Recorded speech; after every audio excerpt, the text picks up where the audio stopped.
Look, I think I've been really, really patient the last 18 months, sitting up here answering the same questions over and over again. If people want me to change my approach, it's not going to change. Like, we're doing it for a reason. We're doing it because we think.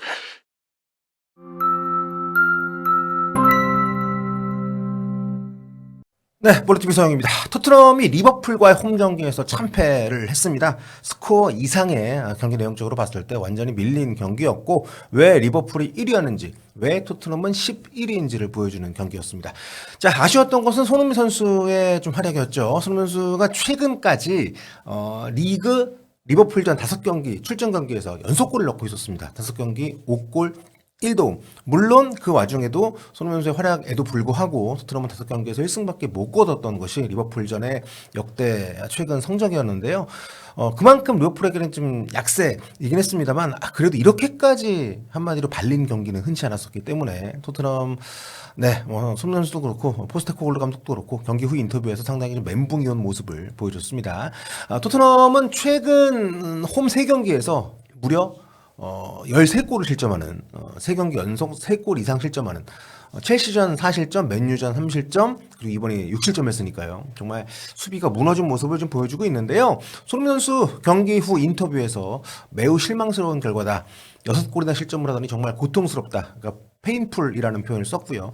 제가 무슨 말씀을 드릴 수 있겠습니까? 어떤 변명도 되고 싶지 않습니다. 가능한 노력은 다 했거든요. 뭐 이렇게 상당히 좀 뭔가 한계에 부닥친 듯한 느낌이 드는 그런 고통스러워하는 모습을 인터뷰에서 볼 수가 있었습니다.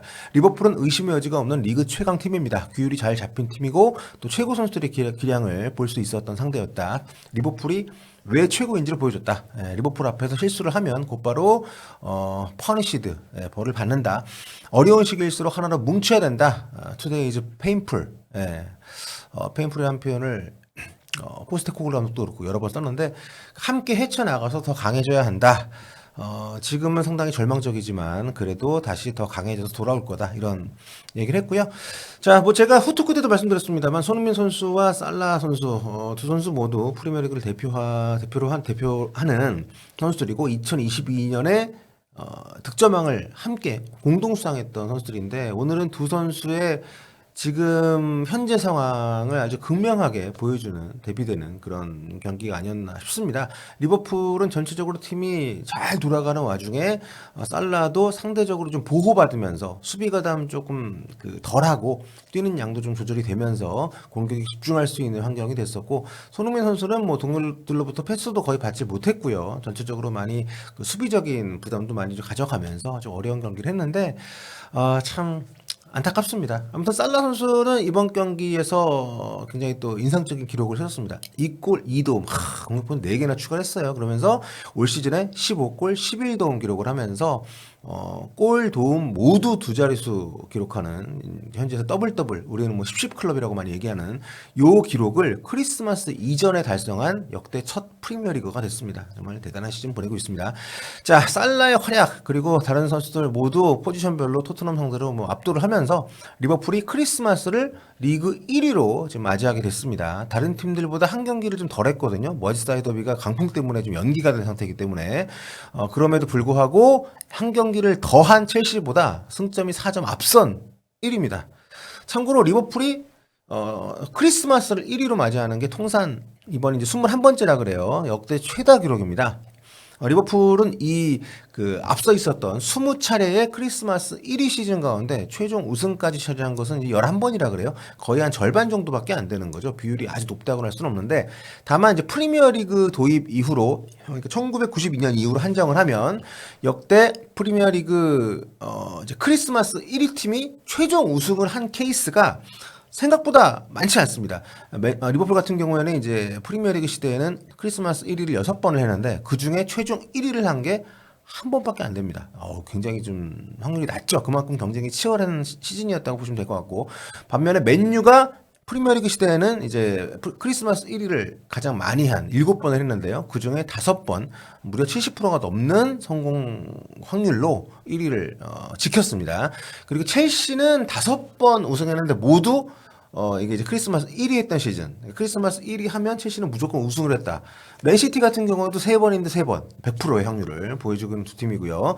참고로 아스날은 크리스마스 1위를 했던 4번의 시즌에서 단 한 번도 1위를 최종적으로 차지를 못했습니다. 프리미어리그 우승했을 때는 이제 크리스마스 때는 1위가 아니었는데 역전 우승을 한 거라고 보면 되겠지만 아무튼 크리스마스 1위를 지키는 게 참 쉽지가 않네요. 이런 팀들 보면 뉴캐슬 같은 경우에 이제 2번 크리스마스 1위를 했는데 최종 우승은 못했었고 블랙번, 레스터, 노리치, 에스턴빌라, 리즈 이런 팀들도 크리스마스 1위를 했던 기록들이 있습니다. 토트넘은 크리스마스 1위도 못 해봤네요. 아무튼 토트넘 공격은 대단합니다. 어쨌든 골을 많이 먹고 있지만 계속해서 골을 또 많이 넣고 있습니다. 예. 근데 공격은 어느 정도 제 몫을 해주고 있는데 수비가 너무 좀 좋지 않다는 거죠. 특히 이제 최근에 비카리오 골키퍼, 로메로, 반더벤 이렇게 수비 핵심들이 모두 이탈하고 나서 대량 실점이 늘어나고 있습니다. 자, 포스테코글루 감독이 이끄는 엔지볼의 특징이라고 할 수 있겠는데요. 이 기록을 좀 보니까 양팀 합산 스코어가 포스테코글루 감독이 지휘봉을 잡은 토트넘이 경기당 평균 3.6골씩 터지고 있습니다. 양팀 합쳐서 뭐 2대1, 뭐 3대1 이런 식으로 경기당 3.6골 이상이 나오는 정말 가장 화끈한 경기라는 거죠. 이게 프리미어리그 역사상 쉬운 경기 이상 지휘봉을 잡았던 감독들의 기록 중에서는 최고 수치입니다. 그러니까 뭐 승패를 떠나서 엔지볼이 재미는 있다는 골은 많이 난다는 거죠. 그게 이제 토트넘 팬들에게는 뭐 나름 자부심이 될 수도 있지만 성적이 11위까지 떨어질 정도로 좋지가 않은 이런 시즌에는 참 자부심 갖기 어려운 그런 수치라고 할 수 있는 거죠. 자, 토트넘은 이번 경기에서 주중 카라바오컵 맨유전에서 극적으로 승리를 했던 그때 선발 라인업을 그대로 사용해 나왔습니다. 반면에 리버풀은 주중에 사우스햄튼전이 있었는데 상대가 약체이기도 뭐 했고요. 선발 라인업 4명을 바꿨어요. 어느 정도 휴식을 좀 선수들이 골고루 가진 상태로 좀 로테이션을 하는 그런 시즌이라고 할 수 있겠는데 뭐 보시다시피 상당히 그 선수층이 두텁습니다. 교체로 들어오는 선수들의 레벨루가 다르기 때문에 토트넘하고 그런 결과 참패를 했고요. 오늘 토트넘 선수들 활약상에 대한 평점을 4개 매체 좀 가지고 와봤는데 스카이 스포츠, NBC 스포츠, 그 스탠다드 그리고 이제 풋볼 런던까지 4개 매체입니다. 평균 평점이 굉장히 처참하죠. 최고점은 이제 클루셉스키가 4개 매체 평균 7.9점으로 압도적으로 높고요. 그 다음에 솔랑키도 7점이 넘고 나머지는 평점이 상당히 안 좋습니다. 손흥민 선수도 평균 평점이 5.6점이니까 안 좋죠. 수비 쪽은 뭐 전멸이고요. 오히려 교체로 들어온 선수들이 더 높은 점수를 받은 것처럼 보일 만큼 선발 선수들의 어떤 전체적인 폼이 썩 좋지 않았습니다. 자, 풋볼 런던 평점 보겠습니다. 손흥민 선수에게 5점을 줬고요. 여기저기 뛰어다녔지만 필요할 때 기여하지 못했다. 포스테코글루 감독이 몇 주 전 손흥민을 살라와 비교한 적이 있는데 이번 시합에서 현 시점에서 두 선수의 격차가 적나라하게 드러났다. 이렇게 평가를 했습니다. 아주 뼈아픈 평가고요. 사실 뭐 손흥민 선수 개인의 어떤 이런 걸 떠나서 이 팀 자체가 지금 상당히 지금 위태위태하고 리버풀의 어떤 완성도 높은 스쿼드하고는 차이가 좀 있기 때문에 그런 게 다 반영이 된 평가인 것 같습니다. 2부 비스마에게 4점 줬습니다. 출발은 좋았지만 살라에게 찬스를 내주는 패스미스를 범한 뒤부터 고전하기 시작했다. 주중 경기에 벤탄쿠르가 돌아오면 자리를 내줄 수 있다. 벤탄쿠르가 이번 리버풀전까지가 이제 징계였죠. 이제 징계가 풀렸기 때문에 다음 경기 노팅엄전부터 이제 복귀를 할 텐데 최근에 비스마 경기력이 워낙 안 좋아서 벤탄쿠르의 복귀는 굉장히 좀 기대감이 있는 토트넘입니다. 자, 솔랑키에게는 7점을 줬고요. 후반 막판까지 어떤 득점 기회도 얻지 못했지만 수비수를 넘겨 클루셉스키에게 영리한 칩샷으로 넘긴 패스로 어시스트를 기록을 했다. 멋진 마무리로 자신에게 주어진 첫 번째 찬스에서 골도 넣었다. 자, 포스터 골키퍼 4점. 최근 포스터 골키퍼가 맨유전에 이어서 이번 경기도 아주 뭐 시급한 실수들을 많이 했습니다. 경기 초반 살라에게 곧바로 패스를 해주면서 목요일 밤의 실수를 극복하지 못했다. 디아스의 헤딩골은 어쩔 수 없었다고 해도 메갈리스터의 골을 막지 못한 건 너무 좀 굼뜬 그런 반응 탓이었다고 지적을 했습니다. 많은 골을 먹는 과정에 선방도 있기는 했다. 자, 그 다음 페드로 포로입니다. 4점 받았고요. 꽤 많은 골이 토트넘 박스의 포로 진영에서 먹혔다. 체력이 거의 다 소진이 된 탓이기도 하겠지만 상대팀이 그 뒷공간으로 볼을 연결해 재미를 아주 많이 봤다. 벌써 여러 팀들이 대놓고 포로 쪽으로 전환 패스를 넣고 있다. 그쵸. 예, 제가 입중계 때도 매번 말씀드립니다만 포로가 많이 올라오기도 올라옵니다만 활동량이 아무래도 체력적으로 지금 피로가 누적되어 있는 상황에서 계속 상대에게 좀 비밀을 제공하는 역할을 하고 있는 페드로 포로입니다. 아치그레이에게 7점을 줬는데 이거는 너무 좀 팔이 안으로 굽는 평점인 것 같아요. 아무리 그래도 7점을 한 팀의 센터백한테 평점을 7점을 준다는 건 왼쪽 센터백으로 나선 그레이는 처참한 스코어에 걸맞지 않게 플레이를 잘했다. 18세 미드필더는 또다시 센터백으로 출전했는데 긍정적인 면을 여러 차례 보여줬다. 다음은 스탠다드입니다. 이번엔 킬패트릭 기자가 아닌 기자가 했고요. 자, 손흥민 선수에게 6점을 줬습니다. 굼뜨게 움직인 전반전에 여러 차례 좋은 위치를 낭비해버렸다. 휴식이 필요해 보인다. 쿨루셉스키에게 8점. 지치지 않는 스웨덴 선수는 오른쪽에서 토트넘에게 결정적인 기회를 만들어냈다. 메디슨의 골을 도왔고 5경기 연속골도 터뜨렸다. 뛰어난 플레이어. 섭세비는 팀 성적 상관없이 꾸준하게 올 시즌 좋은 모습 보여주고 있습니다. 솔랑키 7점. 판다이크와의 경합을 이겨낸 뒤에 영리한 포처의 마무리로 정말 잘 득점을 했다. 토트넘에서 영향력이 점점 커지고 있다.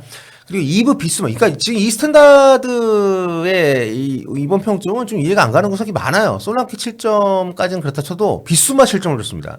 미드필드 중심에서 볼 소유를 따냈고 가능할 때마다 공을 갖고 전진했다. 비스마가 부진했다면 토트넘은 훨씬 더 힘든 경기를 했을 것이다. 부진했다고! 부진한 선수에게 7점씩이나 주면서 비스마가 잘했다고 이렇게 이건 좀 이해가 안 가는 올려치기인데 축구를 볼 줄 모르는 기자가 아닌가. 자, 루카스 베리발에게도 7점, 베리발에게 7점을 줬어요. 이것도 베리발이 교체로 들어와서 그다지 인상적인 경기가 좀 아니었다고 생각하거든요. 이번에 알렉스 영이라는 기자가 평점을 매겼는데 공감이 안 갑니다. 토트넘 세 번째 골 빌드업에 관여했다. 위험 지역에서 여러 차례 볼 소유를 잃었다. 이건 정확하게 지적을 했네. 자, 브레넌 존슨에게도 7점을 줬습니다. 솔랑키의 만회 골을 도왔고 알리송 선방에 막힌 슈팅도 있었다. 좀 굉장히 호평을 했는데 존슨이 사실 볼 터치도 몇 번 없었는데 자, 마지막으로 MBC 스포츠입니다. 손흥민 선수에게 5.5점을 줬고요. 공격을 시도했지만 깔끔하지 못했다. 굼뜨거나 어쩌면 냉소적이기까지 한 플레이로 옵사이드에 빠지는 등 토트넘 찬스를 한 차례 무산시키기도 했다. 클루셉스키에게는 8점을 줬어. 야, 메디슨의 골로 이어진 턴오버를 유도하는 걸 도왔고 자신을 도와주지 못하는 동료들 사이에서도 아주 좋은 경기를 펼쳤다. 거의 조자련급의 독보적인 활약을 했다는 평가를 줬네요.